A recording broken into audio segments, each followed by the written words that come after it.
Hello children, welcome to another lesson in English language.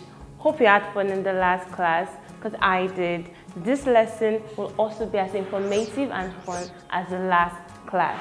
So if you remember, what we did in the last class was what? Modal verbs. And what are modal verbs? Modal verbs are helping verbs that show what? Ability, possibility, permission, and obligation. Last class, we took what? Possibility and permission. But this class, we'll be taking what? Obligation. So let's define obligation.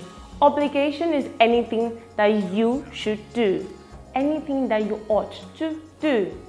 Washing the plate after eating is an obligation.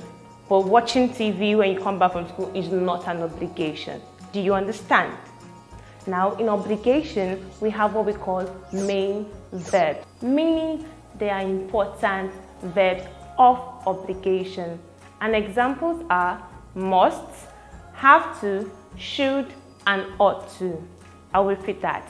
Must, have to, should, and ought to. Our first example would be, we must be in school by 8 a.m. Now, the main word there is what? Must. It's telling you that you should do it. You have to. It's not asking you to do it. It's telling you you should do it. We must be in school by 8 a.m. Our second example will be, I ought to brush my teeth before eating. Again, I ought to brush my teeth before eating. Of course, you have to brush your teeth. Now, what is the main word there to highlight? Yes. Ought. Ought is our word that shows what? Obligation. It's telling us that we must do it. Do you understand? I'll give another example. You must answer one question. The main word to highlight there is what? Must.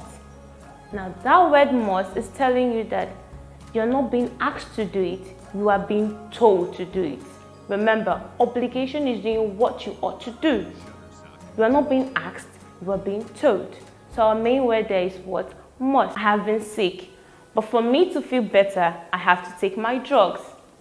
Now, which word in that sentence shows us obligation? Yes, that should be have to. Have to is actually made up of two words, have and to. But we're using it as a phrase here to show what? That is something you need to do, an obligation. So let me run over again main verbs of obligation. Must, have to, should, and ought to. Must, have to, should, and ought to. These are words, when you come across them in a sentence, that tells you that what you need to do is what? Necessary. The person telling you is not asking you to do it, it's telling you to do what? Do it. Now I have some exercises for you to do. And the aim of these exercises is for you to be able to bring out the words that shows what? Obligation. The first sentence will be, you should wash your hands at all times. You should wash your hand at all times. Remember, it's necessary for you to wash your hands in order to kill what? Germs. Now I'll give you 2 seconds to pick out the words that shows what? Obligation. Time is up. So what did you pick? If you picked up should, give yourself a thumbs up. You did well. Now the last sentence will be, Mira the detective has to look for evidence in order to solve the mystery. I'll give you 2 seconds to pick out which word shows what? Obligation. Time's up. So what did you pick?